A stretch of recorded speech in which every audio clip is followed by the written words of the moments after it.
Hello friends, Mahanadi சீரியலில் என்ன நடக்குதுன்னு பார்க்கலாம். வாங்க வீடியோவை ஸ்கிப் பண்ணாமல் கடைசி வரைக்கும் பாருங்கள். சேனலை சப்ஸ்கிரைப் பண்ணிக்கோங்க, மறக்காமல் பெல் ஐக்கானையும் கிளிக் பண்ணிக்கோங்க.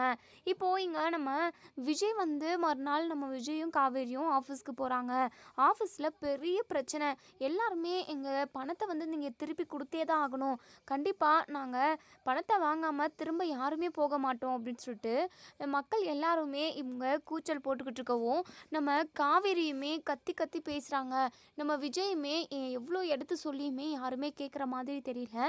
ஐயப்பன், எல்லாமே உங்களால் தான். நீங்கள் கரெக்டான நேரத்தில் எனக்கு அப்டேட் பண்ணியிருந்தீங்க அப்படின்னா எல்லா பிரச்சனையுமே நான் அப்போவே சால்வ் பண்ணியிருப்பேன்.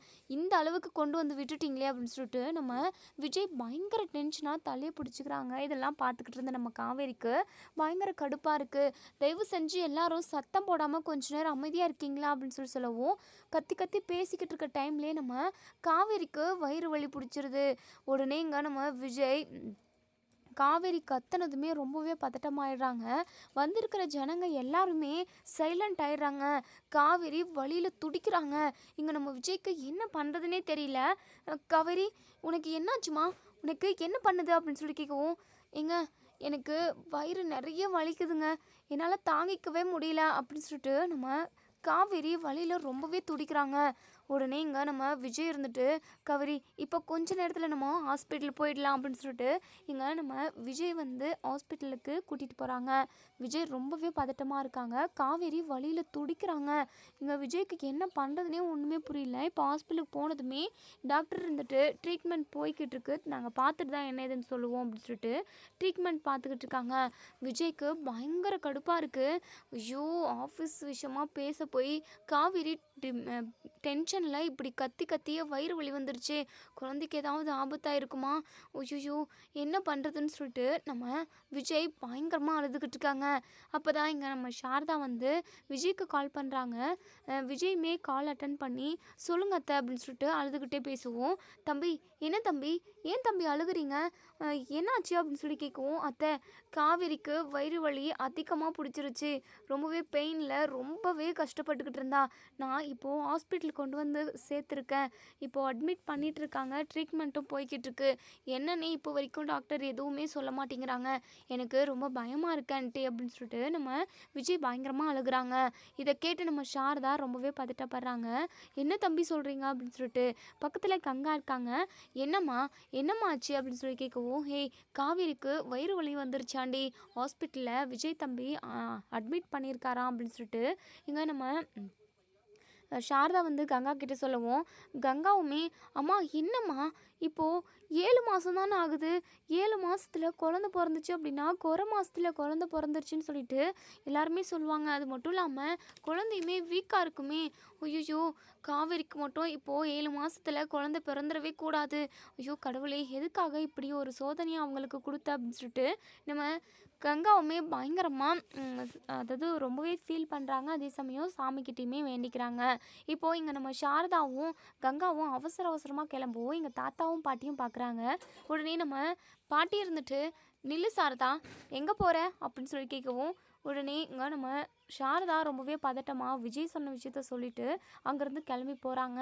இப்போது நம்ம பாட்டியும் தாத்தாவுமே ரொம்பவே பதட்டப்படுறாங்க. ஏங்க, நம்மளும் இப்போவே ஹாஸ்பிட்டல் கிளம்பி ஆகணுங்க, கிளம்புங்க அப்படின்னு சொல்லிட்டு இப்போது நம்ம சாரதா தாத்தா பாட்டின்னு எல்லாருமே ஹாஸ்பிட்டலுக்கு வந்துடுறாங்க. டாக்டருங்க உள்ளுக்கும் வெளிக்கும்னு சொல்லிட்டு நடந்துக்கிட்டு தெரிஞ்சுக்கிட்டு இருக்காங்க. என்ன ஏதுன்னு கேட்டால் கூட அவங்க பதிலே சொல்ல மாட்டேங்கிறாங்க. விஜய்க்கு இங்கே ரொம்ப பயமாகவும் பதட்டமாகவும் இருக்குது. டாக்டர் வராங்க. டாக்டர், காவேரி இப்போ எப்படி இருக்கா, குழந்தைக்கு எந்த ஒரு எஃபெக்டும் இல்லைல்ல, குழந்தை ஆரோக்கியமாக இருக்குல்ல அப்படின்னு சொல்லி கேட்கவும், எதுவும் ஒன்றும் எங்களால் இப்போ சொல்ல முடியாது அப்படின்னு சொல்லிட்டு உடனே இங்கே நம்ம விஜய்க்கு அப்படியே ஒரு மாதிரி மண்டெல்லாம் வெடிக்கிற மாதிரி இருக்குது. ஐயோ காவேரி, உனக்கு எதுவும் ஆகிடக்கூடாது, நம்ம குழந்தைக்கும் எதுவும் ஆகக்கூடாது, கடவுளே, என் குழந்தையையும் என் ஒய்ஃபையும் நீங்கள் தான் காப்பாற்றணுன்ற மாதிரி சாமிக்கிட்டலாம் வேண்டிக்கிறாங்க. இப்போ சாரதா தாத்தா பாட்டி எல்லாருமே வந்துடுறாங்க. விஜய் பயங்கரமாக அழுதுகிட்டு இருக்காங்க. எங்கள் பாட்டிமா இருந்துட்டு, டே விஜய், எதுவும் ஆகாது, நீ அமைதியாக இருடா, கண்டிப்பாக நமக்கு அந்த கடவுள் எந்த ஒரு சோதனையுமே கொடுத்துட மாட்டார், சும்மா இது சூடு வழியாக தான் இருக்கும் அப்படின்னு சொல்லிட்டு. இல்லை பாட்டி, காவேரி ரொம்ப ரொம்ப துடிச்சா. வலியில ரொம்பவே அவஸ்தைப்பட்டா. அத பார்க்க கூட என்னால முடியல. அந்த அளவுக்கு அவ வலியில கத்திக்கிட்டே வந்தா. இங்க வந்து ஹாஸ்பிட்டல்ல அட்மிட் பண்ணதுமே, டாக்டருமே வந்ததுலேருந்து ட்ரீட்மெண்ட் பார்த்துக்கிட்டே தான் இருக்காங்க. ஆனா, என்ன ஏதுன்னு சொல்லிட்டு பதிலே எதுவுமே சொல்ல மாட்டேங்கிறாங்க பாட்டி அப்படின்னு சொல்லிட்டு பயங்கரமா அழுகவும், உடனே நம்ம பாட்டிமா இருந்துட்டு, "இங்க பார்றா விஜய், எதுவும் ஆகாதுடா. அ ஒரு வேளை குழந்தது பொறக்க போகுதோ என்னமோ" அப்படின்னு சொல்லவும், உடனே இங்க நம்ம விஜய் இருந்துட்டு, "என்ன பாட்டி, எல்லாருக்குமே 9 மாசத்துல 10 மாசத்துல தானே குழந்தை பொறக்கும். இப்போ 7வது மாசம் ஸ்டார்ட் தானே ஆயிருக்கு.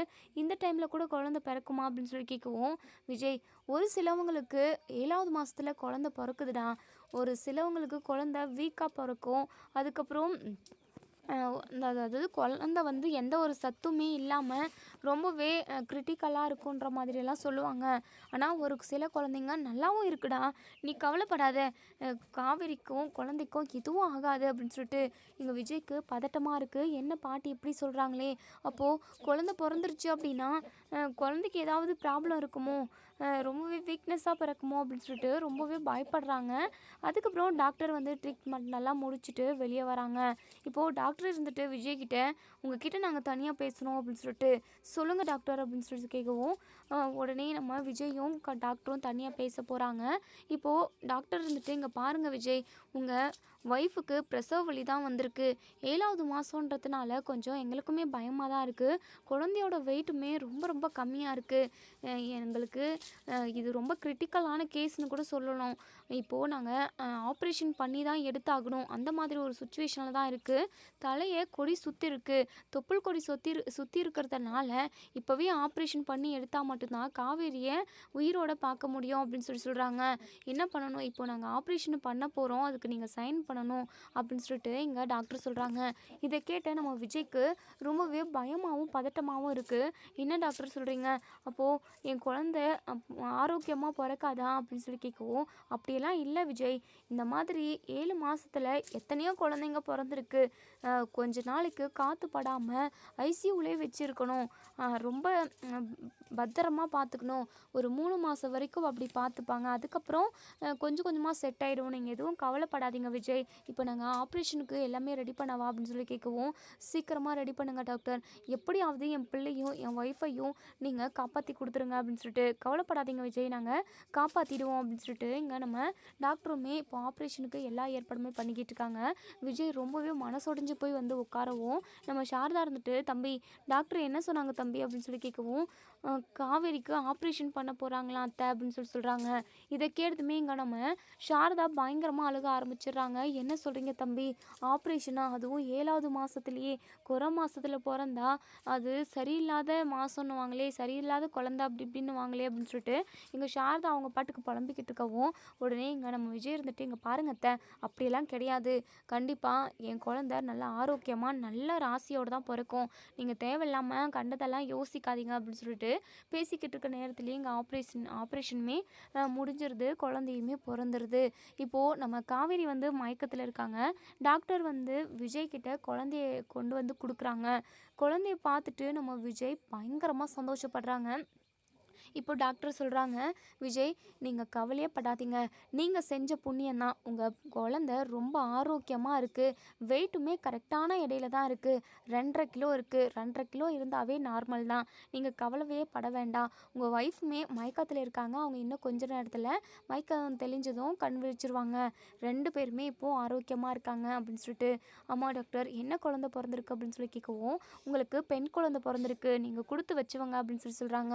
இதை கேட்டதுமே நம்ம விஜய்க்கு பயங்கர சந்தோஷம். ஏன்னா பெண் குழந்தை பிறக்கணும் அப்படின்னு சொல்லிட்டு தான் நம்ம விஜய் வந்து ஆசைப்பட்டிருப்பாங்க. விஜய் ஆசைப்பட்ட மாதிரியே பெண் குழந்தை நம்ம விஜய்க்கு பிறந்திருக்கு. ரொம்பவே சந்தோஷப்படுறாங்க. நம்ம சாரதா, பாட்டிமா, தாத்தான்னு குழந்தையெல்லாம் ஒவ்வொருத்தராக தூக்கி கொஞ்சிக்கிட்டு இருக்காங்க. இப்போது நம்ம காவேரியுமே கண் விழிச்சிடுறாங்க.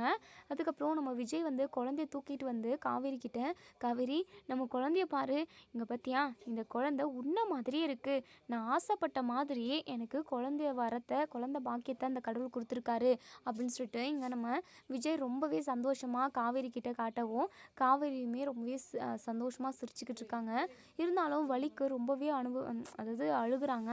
இங்கே பாரு காவேரி, அழுகாத காவேரி, சீக்கிரமாக சரியாயிடும். உன்னையும் நம்ம பாப்பாவையும் நான் ரொம்ப நல்லா பார்த்துப்பேன். நீ கவலைப்படக்கூடாது.